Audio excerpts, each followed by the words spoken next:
Assalamualaikum warahmatullahi wabarakatuh. Apa kabar kalian semua? Semoga kalian dalam keadaan sehat, dilancarkan rezekinya, dan dimudahkan segala urusannya, dan penuh dengan kebahagiaan. Sebelum masuk ke cerita, jangan lupa bantu like, komen, dan subscribe ya. Semoga kalian semua selalu dalam lindungannya.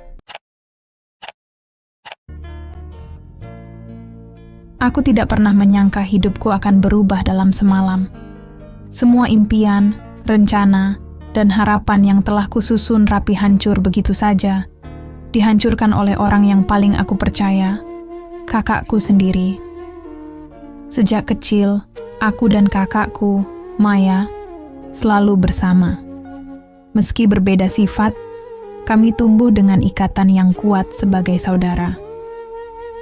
Maya lebih anggun, pintar berbicara, dan selalu mendapat pujian dari orang-orang.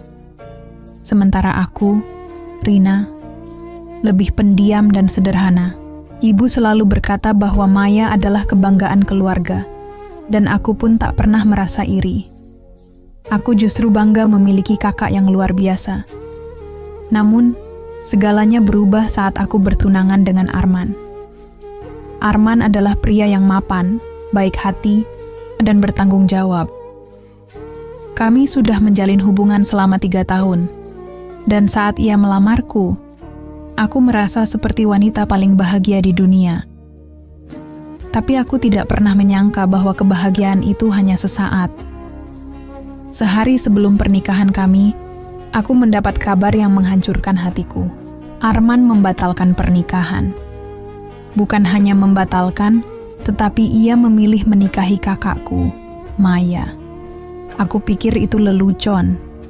Namun, saat aku melihat undangan pernikahan mereka yang tiba-tiba disebar, aku tahu semuanya nyata. Aku menangis sejadi-jadinya.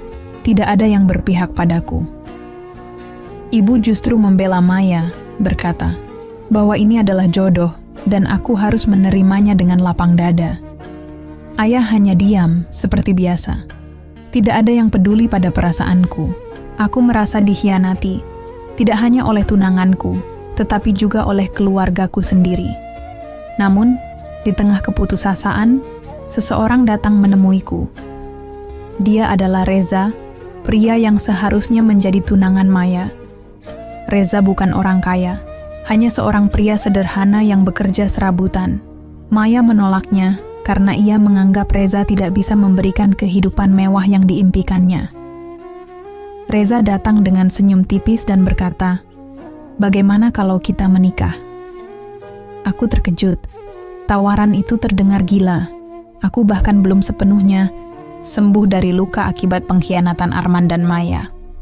Namun ketika aku menatap mata Reza, ada ketulusan di sana. Ia tidak mengasihaniku. Ia hanya menawarkan sebuah jalan keluar. "Kalau kita menikah," lanjutnya, "mereka akan tahu bagaimana rasanya dikhianati. Aku kehilangan calon istriku, dan kau kehilangan calon suamimu. Kita sama-sama terluka. Tapi, mungkin bersama kita bisa menyembuhkan satu sama lain." Aku ragu. Tapi setelah mengingat bagaimana Maya dan Arman telah mempermalukanku, aku akhirnya setuju. Aku menikah dengan Reza di hari yang sama dengan pernikahan mereka. Pernikahan kami sederhana, tanpa pesta megah, tanpa tamu yang banyak, hanya ada penghulu dan beberapa saksi. Aku menangis saat mengucapkan akad, bukan karena bahagia, tetapi karena hatiku masih sakit. Aku bahkan tidak tahu apakah aku bisa mencintai Reza atau tidak. Setelah pernikahan itu, hidupku berubah. Aku tinggal di rumah kontrakan kecil bersama Reza. Tidak ada mobil mewah, tidak ada perhiasan, tidak ada pujian dari keluarga. Aku yang terbiasa dengan kenyamanan harus belajar hidup sederhana. Reza bekerja sebagai montir di bengkel kecil, sedangkan aku mencoba mencari pekerjaan untuk membantu ekonomi kami. Namun, satu hal yang aku sadari, Reza adalah pria yang luar biasa. Dia tidak hanya baik, tetapi juga pekerja keras. Ia selalu pulang dengan senyuman meski lelah. Ia tidak pernah mengeluh, Meski hidup kami jauh dari kata cukup, perlahan aku mulai merasa nyaman di sisinya. Di sisi lain, pernikahan Maya dan Arman yang terlihat sempurna mulai menunjukkan retaknya. Aku mendengar dari beberapa teman bahwa Maya sering mengeluh tentang Arman yang terlalu sibuk bekerja dan tidak lagi memanjakannya seperti dulu. Maya terbiasa hidup dalam kemewahan tanpa perlu berusaha, tetapi kini ia harus beradaptasi dengan tanggung jawab sebagai istri. Namun, kejutan terbesar datang setelah beberapa bulan pernikahan kami. Aku pulang ke rumah dan menemukan Reza sedang duduk di ruang tamu dengan wajah serius. Ia memegang sebuah amplop tebal. Aku duduk di sampingnya, penasaran. "Apa ini?" tanyaku. Reza tersenyum, lalu menyerahkan amplop itu padaku. Saat aku membukanya, aku terkejut. Isinya adalah dokumen kepemilikan saham, beberapa surat tanah, dan rekening bank dengan jumlah yang tidak sedikit. Aku menatapnya dengan bingung. "Rina," katanya, "sebenarnya ada hal yang belum kukatakan padamu. Aku bukan sekadar montir biasa." Aku terdiam, tidak mengerti. Aku adalah pewaris salah satu perusahaan besar milik keluargaku. Aku meninggalkan semuanya karena aku ingin hidup sederhana dan menemukan seseorang yang mencintaiku bukan karena harta. Aku merasa seperti tersambar petir. Semua waktu yang kami lalui bersama, semua perjuangan yang kami alami, ternyata bukan karena dia benar-benar miskin. "Tapi kenapa?" tanyaku dengan suara bergetar. "Karena aku lelah hidup dikelilingi orang-orang yang hanya melihat uangku, bukan diriku," jawabnya. "Aku ingin seseorang yang bisa menerimaku apa adanya. Aku tidak tahu harus marah atau bahagia. Semua ini terlalu mengejutkan. Namun, satu hal yang aku tahu pasti. Aku telah menemukan pria yang benar baku masih terpaku menatap dokumen-dokumen itu. Rasanya aku sedang bermimpi. Bagaimana mungkin pria yang selama ini kukenal sebagai seorang montir sederhana ternyata adalah pewaris kekayaan yang luar biasa? Jadi, selama ini kau menyembunyikan semua ini dariku?" tanyaku dengan suara gemetar, entah karena marah, bingung, atau tak percaya. Reza menghela napas panjang. "Bukan menyembunyikan, Rina. Aku hanya ingin memastikan bahwa orang yang menikah denganku bukan karena uang, tapi karena diriku sendiri. Aku ingin tahu bagaimana rasanya hidup tanpa embel-embel kekayaan keluargaku." Aku menggeleng. "Tapi kenapa kau tidak memberitahuku setelah kita menikah?" "Aku ingin melihat bagaimana kau menghadapi hidup sederhana. Aku ingin tahu apakah kau akan tetap bertahan bersamaku atau tidak," jawabnya jujur. Aku terdiam. Aku mengingat semua hal yang telah kami lalui. Aku memang sempat merasa berat di awal, tetapi perlahan aku mulai menerima kehidupan kami. Aku belajar menikmati kesederhanaan, belajar menghargai setiap usaha kecil yang kami lakukan untuk bertahan. Dan yang lebih penting, aku telah melihat sendiri bagaimana Reza adalah pria yang bertanggung jawab dan pekerja keras. Perlahan, aku mulai tersenyum. "Jadi, sekarang apa yang akan kita lakukan?" Reza menatapku lekat-lekat, lalu menggenggam tanganku. "Aku ingin kita membangun hidup bersama. Tapi kali ini, aku tidak ingin menyembunyikan siapa diriku. Aku ingin kau mendampingiku, bukan hanya sebagai istri, tetapi sebagai partner dalam segala hal." Aku menatapnya penuh arti. "Apa maksudmu?" "Aku ingin kita kembali ke keluargaku, mengambil kembali hak-hakku, dan membuktikan pada dunia bahwa kita bisa berdiri di atas kaki sendiri. Aku ingin kau menjadi bagian dari kehidupanku yang sebenarnya." Aku menarik napas panjang. Aku tak pernah membayangkan akan hidup di dunia yang penuh kemewahan, tetapi jika bersama Reza, aku siap menghadapi apapun. Beberapa hari kemudian, kami pergi ke rumah keluarga Reza. Saat kami tiba di sana, aku terkejut melihat betapa megahnya rumah itu, lebih seperti sebuah istana dibandingkan rumah biasa. Pelayan-pelayan menyambut kami dengan hormat, dan aku merasa canggung. Di ruang tamu yang luas, seorang pria tua duduk di kursi utama. Dialah Ayah Reza. Tatapan matanya tajam saat melihat putranya yang telah lama pergi kembali pulang. Akhirnya, "Kau kembali," katanya dengan suara berat. "Dan kau membawa istrimu." Reza mengangguk. "Aku kembali bukan untuk meminta bagian, Ayah. Aku hanya ingin memperkenalkan Rina sebagai istriku." Aku bisa merasakan tekanan di ruangan itu. Aku tahu bahwa Ayah Reza kecewa saat putranya meninggalkan kehidupan mewahnya. Tapi aku juga bisa melihat bahwa jauh di dalam hatinya, dia merindukan anaknya. "Jika itu keputusanmu, aku tidak akan menghalanginya," kata Ayah Reza akhirnya. "Tapi kau harus tahu bahwa keluargamu memiliki tanggung jawab besar. Jika kau siap kembali, maka kau juga harus siap menerima konsekuensinya." Reza menatapku, seolah meminta persetujuan. Aku mengangguk tanpa ragu. "Kami siap," jawabku tegas. Setelah hari itu, kehidupan kami berubah drastis. Dari kehidupan sederhana di rumah kontrakan, kami pindah ke rumah besar keluarga Reza. Aku harus belajar banyak hal, dari cara beradaptasi dengan kehidupan elit hingga memahami bisnis keluarga. Sementara itu, di sisi lain, pernikahan Maya dan Arman semakin memburuk. Aku mendengar kabar bahwa Arman mulai kesulitan keuangan karena beberapa proyeknya gagal. Maya, yang terbiasa hidup enak, mulai mengeluh dan menuntut lebih. Enar mencintaiku. Puncaknya terjadi saat kami tanpa sengaja bertemu di sebuah acara sosial. Maya dan Arman tampak jauh berbeda dari terakhir kali aku melihat mereka.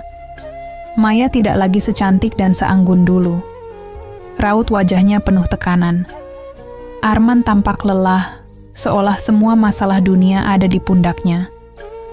Maya terkejut saat melihatku berdiri di samping Reza.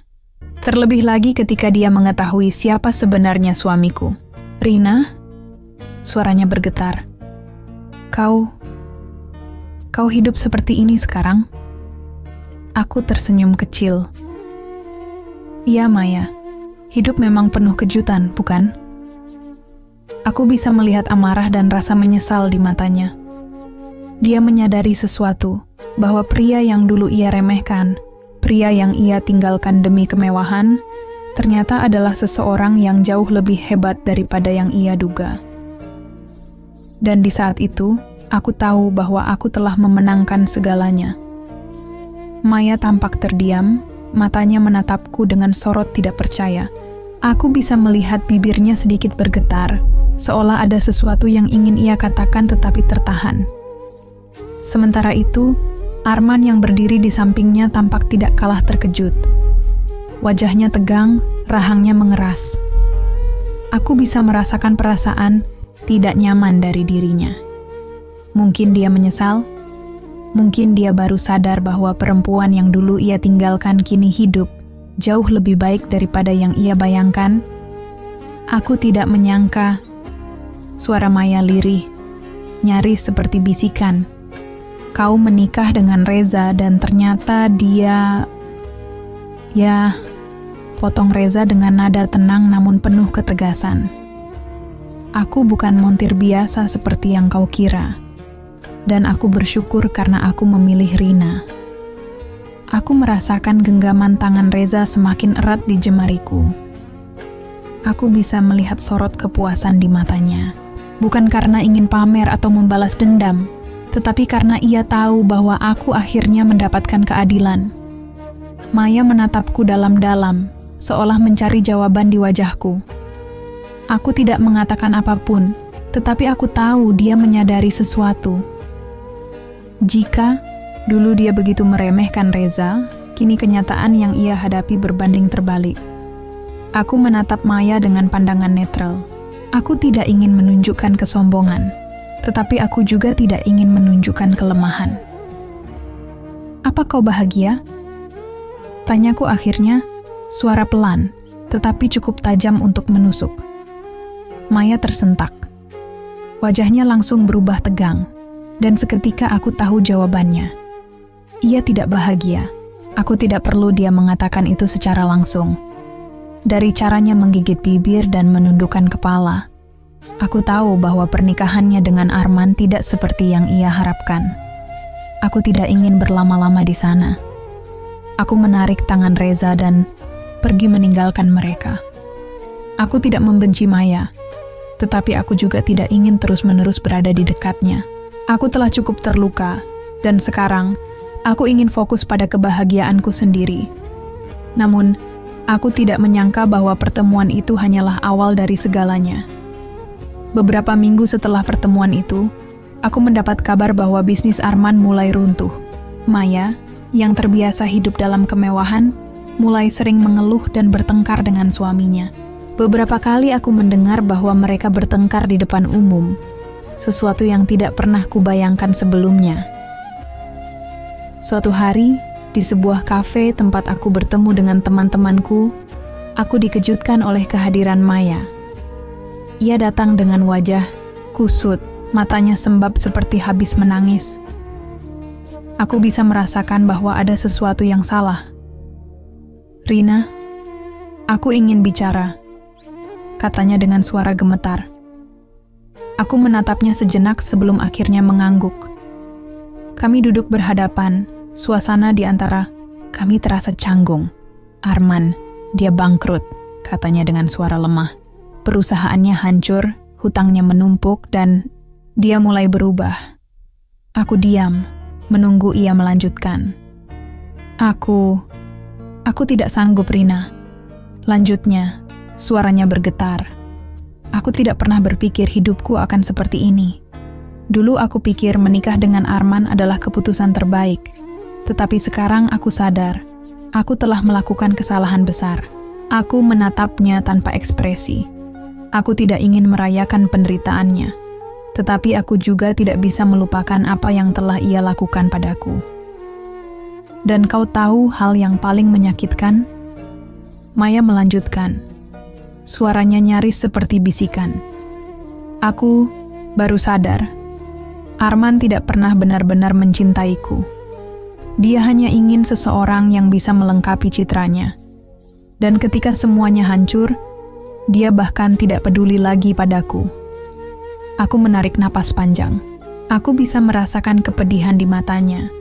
Tetapi aku juga tahu bahwa setiap orang harus menanggung konsekuensi dari pilihan mereka sendiri. "Kau menyesal?"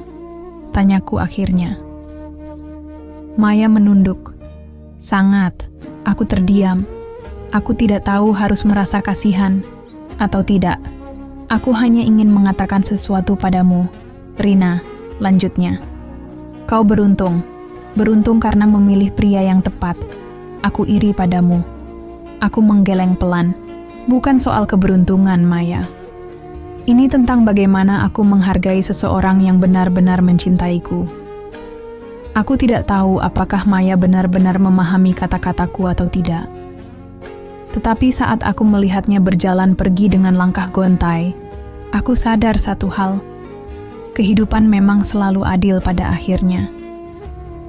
Dan aku memilih untuk terus melangkah ke depan, bersama pria yang telah membuktikan bahwa cinta sejati tidak selalu tentang harta, tetapi tentang ketulusan dan kesetiaan. Hari-hari berlalu dan kehidupanku bersama Reza semakin membaik. Aku mulai belajar banyak tentang bisnis keluarga Reza. Ternyata, selain perusahaan otomotif yang selama ini kukira menjadi sumber utama penghasilannya, keluarganya juga memiliki investasi di berbagai bidang, termasuk properti dan perhotelan. Awalnya, aku sempat merasa canggung, terutama ketika harus menghadiri pertemuan-pertemuan bisnis dengan orang-orang dari kalangan atas. Namun, Reza selalu ada di sampingku, membimbingku, mengenalkanku kepada dunia yang sebelumnya tak pernah aku bayangkan. Di sisi lain, aku mendengar kabar bahwa kondisi Maya semakin buruk. Setelah bangkrut, Arman mulai kehilangan banyak asetnya.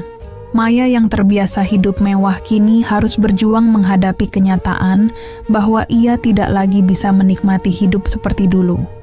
Suatu hari, aku menerima pesan dari Maya. Ia memintaku bertemu dengannya di sebuah kedai kecil di pinggir kota. Aku sempat ragu, tetapi akhirnya aku memutuskan untuk datang. Saat aku tiba, aku nyaris tidak mengenali Maya. Ia duduk di sudut ruangan dengan penampilan yang jauh berbeda dari yang biasa aku lihat. Rambutnya kusut, wajahnya tampak lebih tirus, dan matanya menyiratkan kelelahan yang luar biasa. Aku duduk di depannya tanpa berkata apa-apa. Beberapa saat, kami hanya saling diam. "Aku tidak tahu harus kemana lagi, Rina," kata Maya akhirnya. Suaranya serak dan lemah. Aku sudah kehilangan segalanya." Aku mengangkat alis. "Kehilangan segalanya?" Maya mengangguk, menahan isak tangisnya. "Arman menceraikanku. Setelah bisnisnya hancur, dia menyalahkanku atas semua yang terjadi. Dia bilang aku terlalu banyak menuntut, terlalu boros, dan tidak pernah bisa menjadi istri yang baik." Aku tidak terkejut. Aku tahu seperti apa Arman, pria yang hanya peduli pada citranya sendiri.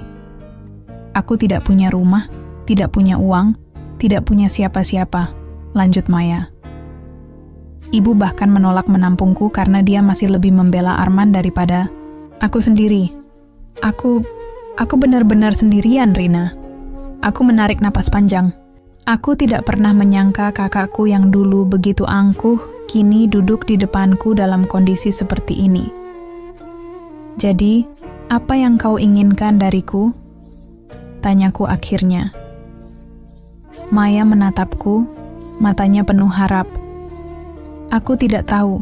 Aku hanya ingin bicara dengan seseorang. Aku tahu aku telah menyakitimu. Aku tahu aku tidak pantas meminta apapun darimu. Tapi aku benar-benar tidak punya siapa-siapa lagi." Aku menatapnya dalam diam.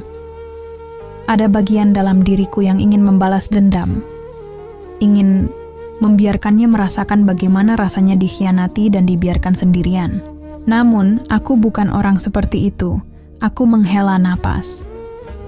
"Maya, aku tidak bisa mengubah apa yang sudah terjadi. Kau memilih jalanmu sendiri, dan sekarang kau harus menanggung akibatnya." Maya menundukkan kepala, air matanya menetes. "Tapi," lanjutku, "aku juga tidak akan meninggalkanmu begitu saja. Kau tetap kakakku. Aku tidak bisa memberimu hidup mewah seperti dulu, tapi aku bisa membantumu bangkit kembali dengan cara yang benar." Maya menatapku penuh haru. "Apa maksudmu?" "Aku bisa membantumu mendapatkan pekerjaan, membantumu memulai kembali. Tapi kau harus berusaha sendiri. Aku tidak akan memberimu jalan pintas." Maya terisak. "Terima kasih, Rina. Aku benar-benar menyesal." Aku mengangguk. Aku tidak tahu apakah aku benar-benar bisa melupakan semua luka yang ia berikan. Tetapi aku tahu bahwa aku tidak ingin hidup dalam kebencian selamanya. Setelah pertemuan itu, aku berbicara dengan Reza tentang Maya. Awalnya Reza tampak ragu, tetapi akhirnya ia setuju untuk membantuku mencari pekerjaan untuknya. Maya mulai bekerja sebagai pegawai administrasi di salah satu perusahaan kecil yang bekerja sama dengan keluarga Reza. Tidak mudah baginya, tetapi aku bisa melihat ia benar-benar berusaha. Ia mulai belajar hidup mandiri, sesuatu yang dulu mungkin tidak pernah ia bayangkan. Sementara itu, aku dan Reza semakin erat. Aku semakin mencintainya, bukan karena kekayaannya, tetapi karena ketulusannya. Ia adalah pria yang tidak hanya mencintaiku, tetapi juga membimbingku untuk menjadi versi terbaik dari diriku sendiri. Pada suatu malam, saat kami duduk di balkon rumah kami yang megah, Reza menatapku dengan senyum lembut. "Aku bangga padamu, Rina," katanya pelan. Aku menatapnya dengan bingung. "Kenapa?" "Karena kau tidak membiarkan kebencian menguasai hatimu. Kau tetap menjadi Rina yang lembut, meskipun dunia telah mencoba menghancurkanmu berkali-kali." Aku tersenyum dan menyandarkan kepalaku di bahunya. Karena aku tahu, selama aku bersamamu, aku tidak perlu takut pada apapun. Reza mengecup keningku, lembut. Aku akan selalu ada untukmu, selamanya. Dan di saat itu, aku tahu, aku telah menemukan kebahagiaan yang sesungguhnya. Beberapa bulan berlalu, kehidupanku semakin stabil bersama Reza. Aku mulai terbiasa dengan dunia bisnis, meskipun awalnya sulit. Aku belajar langsung dari Reza, memahami bagaimana sebuah perusahaan dijalankan, bagaimana investasi bekerja, dan bagaimana membuat keputusan yang tepat. Maya juga mulai beradaptasi dengan kehidupannya yang baru. Meskipun awalnya sulit baginya untuk menerima kenyataan bahwa ia tidak lagi berada di puncak seperti dulu, perlahan ia mulai menunjukkan perubahan. Ia bekerja keras di perusahaan tempatku membantunya mendapatkan pekerjaan, dan aku mendengar bahwa ia bahkan mulai mengambil kursus untuk meningkatkan kemampuannya. Aku tidak mengatakan bahwa hubunganku dengannya langsung membaik. Luka yang ia torehkan masih ada, tetapi melihat usahanya untuk berubah membuatku sedikit demi sedikit melupakan rasa sakit yang dulu begitu dalam. Di sisi lain, kehidupan Arman benar-benar terpuruk. Setelah bercerai dari Maya, ia sempat mencoba membangun kembali bisnisnya, tetapi banyak orang sudah kehilangan kepercayaan padanya. Ia mulai terlilit hutang dan dikabarkan meninggalkan kota, menghindari orang-orang yang menagihnya. Maya sempat bercerita kepadaku bahwa ia melihat Arman beberapa waktu lalu. Pria yang dulu begitu sombong dan percaya diri kini tampak seperti orang yang kehilangan arah. Aku tidak pernah menyangka bahwa hidupku akan berakhir seperti ini, katanya saat kami bertemu di sebuah kafe. Aku menatapnya penuh arti. Kau tidak akan berakhir seperti ini, Maya. Ini hanya fase dalam hidupmu. Yang penting, kau belajar dari semuanya. Maya tersenyum tipis. Kau benar, aku sudah cukup lama hidup dalam bayang-bayang masa lalu. Sekarang, aku ingin membangun hidupku sendiri. Aku mengangguk, merasa lega melihatnya mulai menemukan jalannya sendiri. Sementara itu, kehidupanku bersama Reza semakin harmonis. Aku tidak lagi merasa minder berada di sampingnya, karena aku tahu bahwa aku berada di tempat yang seharusnya. Kami membangun bisnis bersama, mengambil alih beberapa proyek keluarga, dan memperluas usaha kami ke berbagai sektor. Namun, kebahagiaan kami tidak bertahan tanpa ujian. Suatu hari, seorang pria tua datang ke rumah kami. Ia memperkenalkan dirinya sebagai sahabat lama ayah Reza.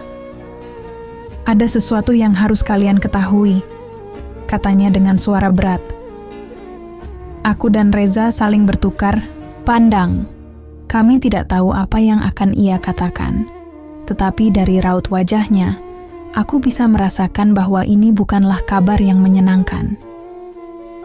Ada seseorang yang mencoba menjatuhkan bisnis keluarga kalian, lanjut pria itu.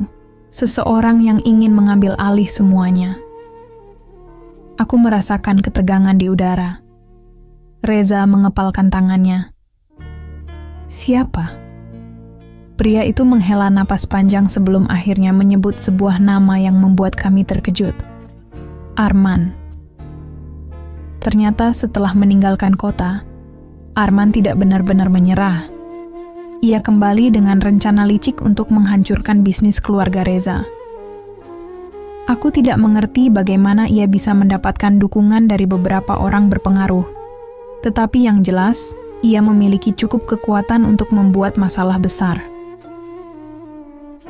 Reza langsung bergerak cepat. Ia mengumpulkan timnya, memastikan bahwa tidak ada celah bagi Arman untuk merusak apapun yang telah kami bangun. Aku juga mulai turun tangan, belajar lebih dalam tentang strategi bisnis, dan bagaimana menghadapi ancaman semacam ini. Pertarungan bisnis ini lebih dari sekadar soal uang. Ini adalah soal harga diri, tentang bagaimana seseorang yang pernah mengkhianatiku, kini mencoba menjatuhkan keluargaku. Aku tidak akan membiarkannya menang. Dan aku berjanji pada diriku sendiri, apapun yang terjadi, Aku akan melindungi orang-orang yang kucintai. Beberapa hari setelah peringatan dari pria tua itu, Reza semakin sibuk mengurus bisnisnya. Ia sering pulang larut malam, bahkan terkadang tidak pulang sama sekali karena harus mengawasi berbagai proyeknya yang terancam. Aku melihatnya bekerja tanpa lelah, memastikan bahwa rencana Arman tidak akan berhasil. Sementara itu, aku juga tidak tinggal diam. Aku mulai mencari tahu lebih banyak tentang bagaimana Arman bisa mendapatkan pengaruhnya kembali. Dari beberapa sumber, aku mengetahui bahwa ia bekerja sama dengan seorang investor asing yang memiliki reputasi buruk di dunia bisnis. Dia licik, Rina, kata Reza suatu malam saat kami duduk di ruang kerja kami. Dia tahu kelemahan perusahaan ini dan mencoba memanfaatkannya. Aku tidak menyangka dia bisa kembali dengan kekuatan sebesar ini. Aku menggenggam tangannya, mencoba menenangkan hatinya yang sedang gelisah. Kita bisa menghadapinya bersama, Reza. Aku tidak akan membiarkan orang itu menghancurkan apa yang sudah kita bangun. Reza tersenyum lelah dan mengecup keningku. Terima kasih, sayang. Kau selalu menjadi kekuatanku. Namun situasi semakin memburuk. Beberapa proyek besar yang sedang dijalankan Reza mulai mengalami gangguan. Ada beberapa kontrak yang hampir batal, beberapa klien yang tiba-tiba menarik diri tanpa alasan jelas. Semuanya terasa seperti permainan kotor yang telah direncanakan dengan matang. Aku tahu bahwa ini bukan sekadar persaingan bisnis biasa. Ini adalah pembalasan dendam. Arman ingin menghancurkan Reza, dan pada akhirnya, aku. Di tengah kekacauan ini, seseorang yang tidak terduga datang menemuiku. Maya, aku harus memberitahumu sesuatu, Rina, katanya dengan nada serius. Aku baru saja bertemu dengan seseorang yang mungkin bisa membantu kalian menghadapi Arman. Aku menatapnya penuh harap. Siapa? Maya menarik napas dalam. Dulu, sebelum menikah dengan Arman, aku sempat mengenal seseorang dari kalangan pengusaha, namanya Pak Hendro. Dia punya banyak koneksi, dan aku yakin dia bisa memberikan informasi lebih tentang investor yang bekerja sama dengan Arman. Aku terdiam, sejenak, mempertimbangkan kata-kata Maya.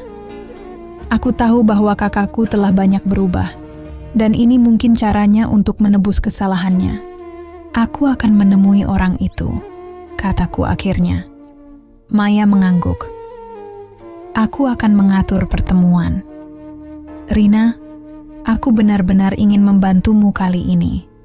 Aku melihat kesungguhan di matanya. Dan untuk pertama kalinya sejak bertahun-tahun, aku merasa bisa mempercayainya lagi. Keesokan harinya, aku dan Maya pergi menemui Pak Hendro di sebuah restoran mewah di pusat kota. Ia adalah pria berusia sekitar 60-an. Dengan wajah tegas dan sorot mata tajam. Aku sudah mendengar tentang apa yang terjadi, katanya sambil menyeruput kopinya. Dan aku tahu siapa yang bekerja sama dengan Arman. Aku dan Maya menunggu dengan penuh antisipasi. Investor asing yang bekerja dengannya adalah seorang pria bernama Victor Chang, lanjutnya. Dia terkenal sebagai pemain bisnis yang tidak bersih. Banyak perusahaan yang bangkrut setelah bekerja sama dengannya. Arman mungkin berpikir bahwa dia bisa menggunakan Victor untuk menghancurkan bisnis kalian, tapi dia tidak sadar bahwa dia sendiri sedang bermain dengan api. Aku menelan ludah. Jadi, maksud Anda, Victor tidak peduli dengan siapapun. Dia hanya peduli dengan keuntungan. Jika dia merasa Arman sudah tidak menguntungkan lagi, dia bisa saja menghancurkan Arman tanpa ragu-ragu. Aku saling berpandangan dengan Maya. Ini bisa menjadi celah untuk menjatuhkan Arman. Kau hanya perlu membuat Victor kehilangan kepercayaannya pada Arman, kata Pak Hendro dengan senyum tipis. Dan aku bisa membantumu melakukannya. Hatiku mulai dipenuhi harapan. Mungkin ini adalah kesempatan kami untuk membalikkan keadaan. Dan aku berjanji pada diriku sendiri. Aku tidak akan kalah dalam permainan ini. Setelah pertemuan dengan Pak Hendro, aku dan Maya kembali ke rumah dengan berbagai rencana di kepala kami. Aku segera menceritakan semuanya kepada Reza, yang langsung menyusun strategi untuk membuat Victor Chang kehilangan kepercayaannya pada Arman. Kita harus menemukan celah, kata Reza serius. Victor tidak akan mundur hanya karena rumor. Kita butuh bukti bahwa Arman bukanlah mitra bisnis yang bisa diandalkan.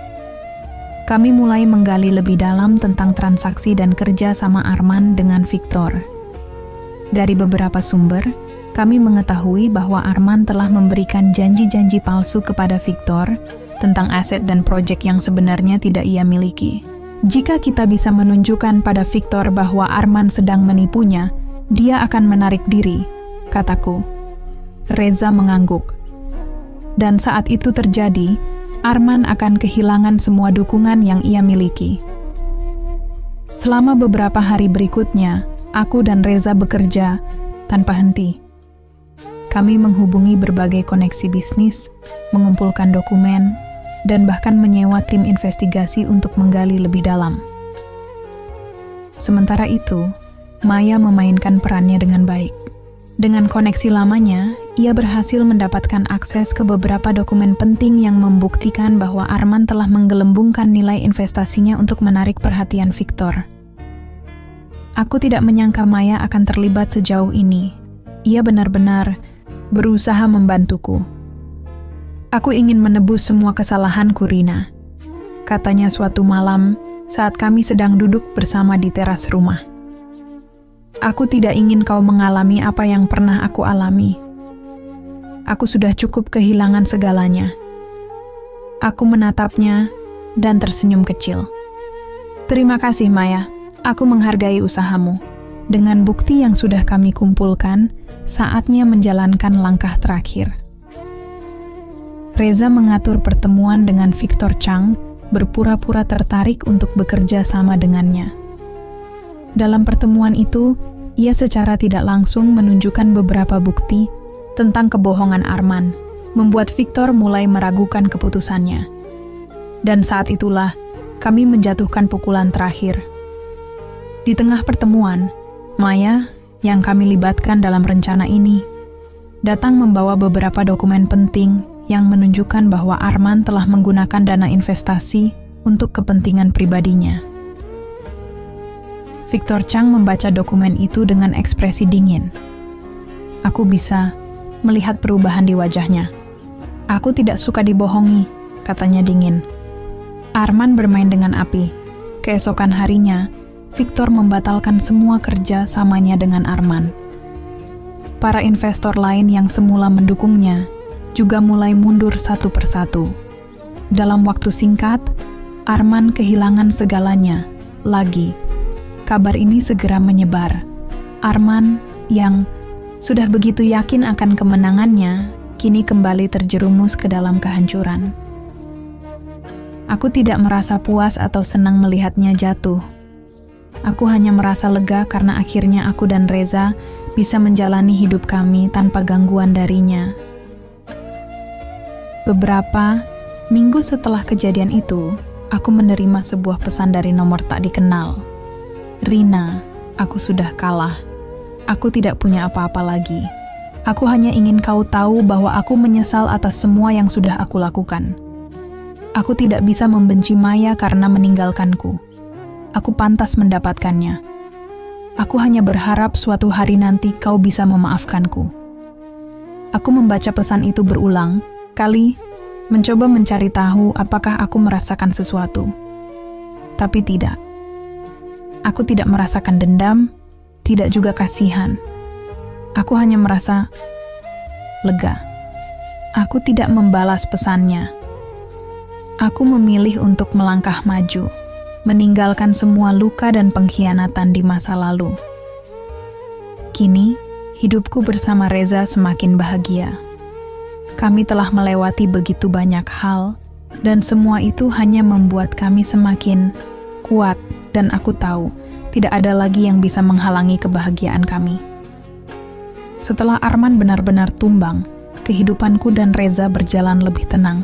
Tidak ada lagi ancaman dari masa lalu yang menghantui kami. Perusahaan Reza kembali stabil, dan aku pun semakin terbiasa dengan dunia bisnis. Maya juga mulai menemukan jalannya sendiri. Ia tetap bekerja keras, bahkan mulai meniti karier di bidang keuangan. Aku melihat perubahan besar dalam dirinya, dan itu membuatku bangga. Meskipun kami belum sepenuhnya kembali seperti saudara yang dulu begitu dekat, setidaknya sekarang ada hubungan yang lebih baik di antara kami. Suatu hari, saat aku dan Reza sedang bersantai di rumah, tiba-tiba seorang tamu tak terduga datang. Ibuku. Aku tidak pernah menyangka bahwa ia akan datang menemuiku setelah semua yang terjadi. Aku masih ingat bagaimana dulu ia lebih memilih Maya dan Arman, bagaimana ia tidak pernah benar-benar mendukungku. Saat aku membukakan pintu, ia berdiri di sana dengan wajah penuh kegelisahan. Ada kerutan yang lebih dalam di wajahnya, dan tubuhnya tampak lebih kurus dari terakhir kali aku melihatnya. "Boleh aku masuk?" tanyanya pelan. Aku terdiam sejenak sebelum akhirnya mengangguk dan membawanya ke ruang tamu. Reza juga tampak terkejut, tapi ia tetap bersikap tenang. Kami duduk berhadapan, dan aku menunggu ibuku berbicara lebih dulu. "Rina, aku tahu aku bukan ibu yang baik untukmu," katanya akhirnya, suaranya gemetar. "Aku tahu aku telah membuat banyak kesalahan. Aku hanya diam, membiarkannya melanjutkan. Aku selalu lebih memihak Maya. Aku pikir karena dia anak sulung, dia butuh lebih banyak perhatian. Aku tidak pernah sadar bahwa aku mengabaikanmu." Ia menghela napas panjang sebelum menatapku penuh harap. "Aku tidak ingin kehilangan anak-anakku. Aku tidak ingin menyesali semuanya di akhir hidupku. Bisakah kau memaafkan ibu?" Aku menggigit bibir, mencoba menahan emosiku. Bagian dari diriku ingin menolaknya, ingin mengatakan bahwa aku sudah cukup terluka karena sikapnya selama ini. Tapi bagian lain dari diriku juga tahu bahwa kebencian tidak akan membuatku bahagia. Aku menghela napas dalam-dalam. "Aku butuh waktu, Bu." Ibuku menunduk, menerima jawabanku dengan lapang dada. "Aku mengerti, Rina. Aku hanya ingin kau tahu bahwa aku akan selalu menunggumu. Aku ingin menebus semuanya." Setelah itu, ia pergi. Aku duduk diam cukup lama, mencerna semua yang baru saja terjadi. Reza menggenggam tanganku, memberikan kehangatan yang selalu ia berikan setiap kali aku merasa goyah. "Kau sudah melalui banyak hal," katanya lembut. "Tidak apa-apa jika kau butuh waktu." Aku menatapnya dan tersenyum tipis. "Aku hanya ingin hidup dengan damai, Reza. Aku tidak ingin terus membawa luka-luka lama." Ia mengangguk. "Dan aku akan selalu ada di sampingmu." Aku bersandar di bahunya, menikmati kehangatan yang selalu membuatku merasa aman. Mungkin perjalananku masih panjang. Mungkin aku masih butuh waktu untuk benar-benar berdamai dengan masa lalu. Tapi satu hal yang pasti, aku tidak lagi sendirian. Aku punya Reza. Aku punya kehidupanku sendiri. Dan aku siap untuk menatap masa depan dengan lebih kuat dari sebelumnya.